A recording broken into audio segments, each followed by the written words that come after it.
कहाँ हो यो त हेटौडा आए जस्तो त लस्सो फ्याफुला सबैजनालाई आफ्नै करेसाबारीमा फलेको चेरी खानलाई पुग्यो आज हामी वम्बे राइड्स। यो ठाउँ चाहिँ क्यानबेराबाट लगभग 2 घण्टा टाढा रहेको छ। यो ठाउँमा चाहिँ स्ट्रबेरी, चेरी, लेमन साथसाथै अरू फलहरू पनि पाउन सकिन्छ। एउटा कुरा याद गर्नु, चेरी खाएर चाहिँ लास्टै छेरपाटी लाग्ने रहेछ साथीभाइहरू। र साथीभाइहरू तिमीहरू कस्तो लागिरहेछ? मजा आउँछ होला सायद। तिमीलाई कस्तो भइरहेछ? हामी रेडी भइसक्यौँ। पानी अनि हामी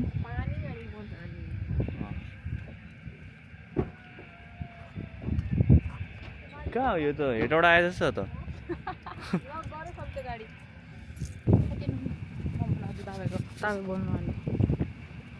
आइपुगिसक्यो बस्तीपुर हेटौडा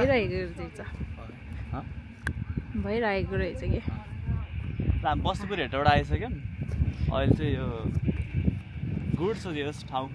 यता यता देखाइदियो न भ्यूहरू हाम्रो भ्युवर्सहरूलाई। यो चाहिँ स्ट्रबेरी हो होइन र? अनि चेरी चाहिँ उ त्यता होला। त्यो ठुल्ठुलो होला चेरी।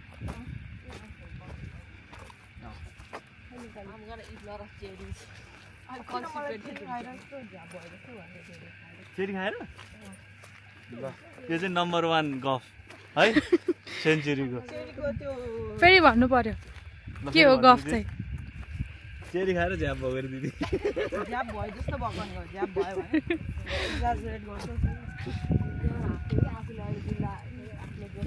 दुईजना दिदी बहिनी चाहिँ सधैँ यस्तो डेन्जर मिलेर मलाई एकदम बुल्ली गर्छ दुईजना दिदी बहिनीले। वाइ नट दुईजना दिदी बहिनीले लेमन लेमन हेर नि लेमन।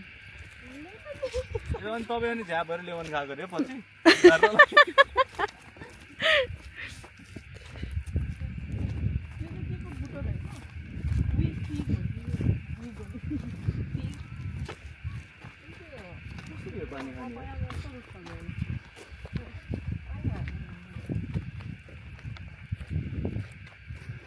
ल दाइ के जाओस् अब बल्ल।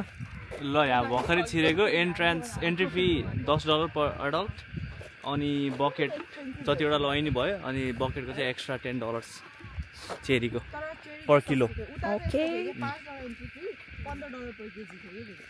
एउटै हो त्यो त हलुवा त हेर्नु मैले फर्स्ट टाइम सुने क्या। आयुर्वेद जस्तो हलुवा बेद ल त बकेटसम्म त यो स्ट्याक गर। यस्तो घिनलाग्दो बकेट बोक्दै गइन्छ। अनि यु देख्नु भयो नि साथीभाइहरू। ओ माय गॉड यहाँ त टाको लाग्यो। के लाग्नु भयो?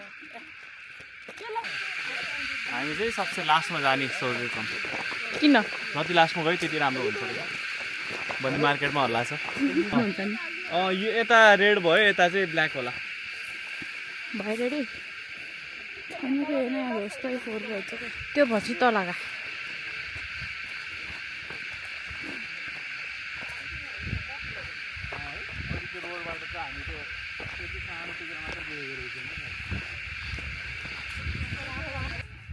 मैले बल्ल स्टार्ट गरेँ। होइन नि यता आइसक्यौँ नि त हामी।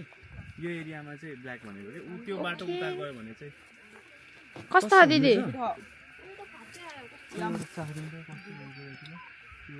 यो के हाइप रहेछ हेर्नु पर्यो। अब यहाँ त के पुरै पर्छ त भइहाल्छ नि यसरी बुझ्नु नि हैन। अर्गानिक ओभर एक्टिङ होइन। ए सरी ओभर एक्टिङको दोकान। लास्टै मिठो रहेछ यार साथीहरू। साँच्ची हो? आफ्नै करेसा बारीमा फलेको यो खाएर चाहिँ के हुन्छ भन्दा एकदम अर्ग्यानिक। केही पनि यहाँ हालेको छैन। अब भन्न त मिल्दैन, फेरि के हालेर उमारेको हेर्ने थाहा छैन। तर एकदम मिठो पनि छ। बवाल मिठो। कस्तो मिठो?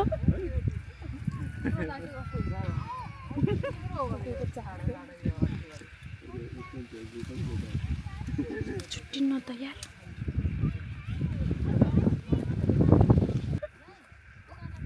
स्न्यापच्याट बनाउँछ मलाई थाहा छ।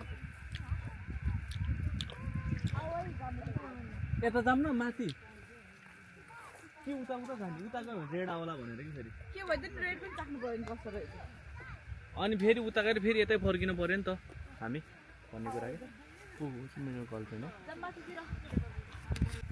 ल चाहिँ कस्तो छ चेरीहरू मिठो छ अर्ग्यानिक है दिदी खै देखाइदिनु त हल्का ओ माई गड मम्मीलाई पठाउनु लाग्यो भिडियो मिठो मिठो छ है यो बुटोको नि यसो भित्र छ क्या कालो भएर नदेख्दो रहेछ उही ओइ हेर्न यो कत्रो यसरी नउका भन्यो भने यहाँ त सब डढिसकेछ यार बिचरा कस्तो राम्रो राम्रो चेरिजहरू अर्ग्यानिक चेरिजहरू ल्याउनु एउटा बकेट अरे हाल्दै गर्नुपर्छ अहिले खाँदै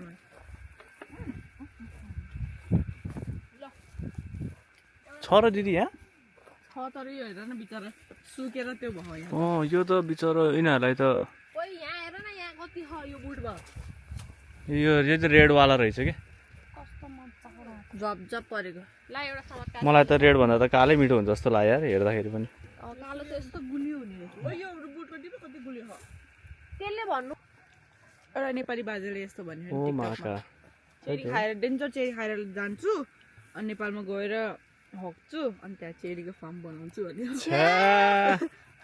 ओ त्यस्तो बाजे टिकटकमा एउटा मैले देखेको थिएँ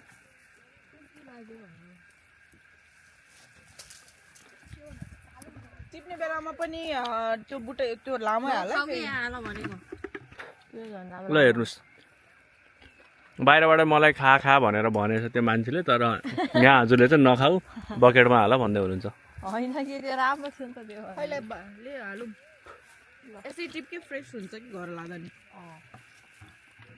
लास्ट टाइम सुन्तला टिप्ने बेलामा त्यो यो कालो खानु मन थियो मलाई तर कालो त खोइ